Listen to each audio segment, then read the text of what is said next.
उत्तर प्रदेश की सियासत में 2014 से 2024 तक आते आते काफ़ी कुछ बदल चुका है। भारतीय जनता पार्टी ने 10 साल पहले जिस सोशल इंजीनियरिंग के जरिए यूपी में सियासी जड़ें मजबूत करने का काम किया था, उसे समाजवादी पार्टी प्रमुख अखिलेश यादव पीडीएफ पिछड़ा दलित अल्पसंख्यक फॉर्मूले के जरिए सेंधमारी करने में कामयाब रहे। अब पीडीएफ फॉर्मूले को काउंटर करने के लिए मोदी सरकार में केंद्रीय मंत्री रहे कौशल किशोर ने डीपीए दलित पिछड़ा अगड़ा यात्रा निकालने जा रहे हैं। इसे बीजेपी का बैकडोर प्लान कहा जा रहा है। पिछले महीने खत्म हुए लोकसभा चुनाव में ओबीसी और दलित वोट बैंक के खिसकने की कसक ने बीजेपी को भीतर तक हिलाकर रख दिया है, क्योंकि पार्टी 62 से घटकर 33 सीट पर सिमट गई है। यूपी को लेकर बीजेपी लगातार राजनीतिक मंथन में जुटी हुई है और अपने खिसके सियासी जनाधार को दोबारा से लाने की प्लानिंग में जुटी है। बीजेपी के राष्ट्रीय महामंत्री संगठन बीएल संतोष ने पार्टी नेताओं को दलित और पिछड़े वर्ग के सजातीय मंत्रियों और पदाधिकारियों को अब इस वोट बैंक को वापस पार्टी की तरफ लाने का टास्क दिया है। बीएल संतोष ने पार्टी नेताओं से दलितों और ओबीसी के बीच संवाद और पैठ बढ़ाने के निर्देश दिए हैं।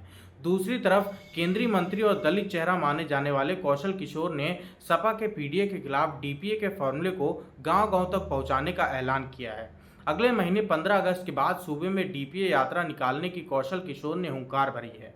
उन्होंने लखनऊ में पारक महासंघ की तरफ से भारतीय संविधान है और रहेगा विषय पर आयोजित कार्यक्रम के दौरान डीपीए यात्रा निकालने का ऐलान किया है।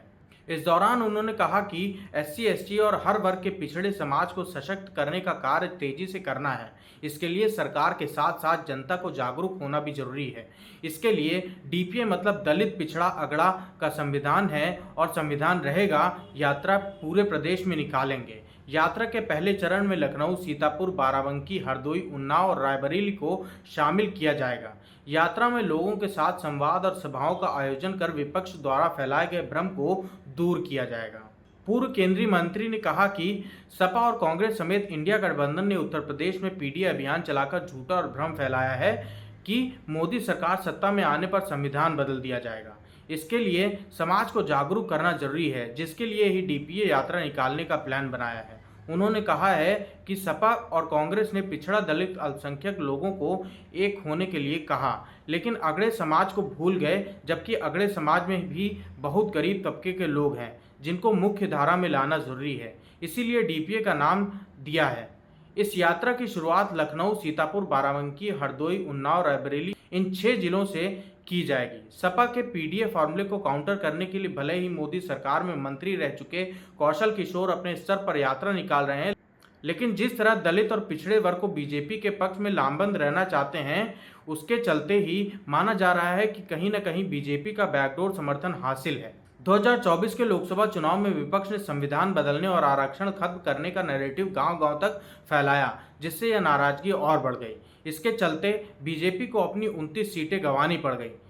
जिस यूपी में 2014 में 71 और 2019 में 62 सीटें जीती, वहां 2024 के चुनाव में सिर्फ 33 सीटें उसे मिली। यूपी में कई लोकसभा सीटों पर तो यादव और दलित एक साथ आ गए और सपा की ओर खिसक गए। इसके चलते सुरक्षित सीटों पर भी बीजेपी को वोट नहीं मिले। यूपी में लोकसभा की 17 सुरक्षित सीटों पर 10 साल पहले 2014 में बीजेपी को सभी सीटों पर जीत मिली थी। 2019 में 14 सीटें ही बीजेपी के पास रह गईं। इस बार के लोकसभा चुनाव में बीजेपी को महज 8 सीटों पर संतोष करना पड़ा, जबकि सपा को 7, कांग्रेस को 1 और नगीना से आज़ाद समाज पार्टी के चंद्रशेखर भी चुनाव जीते।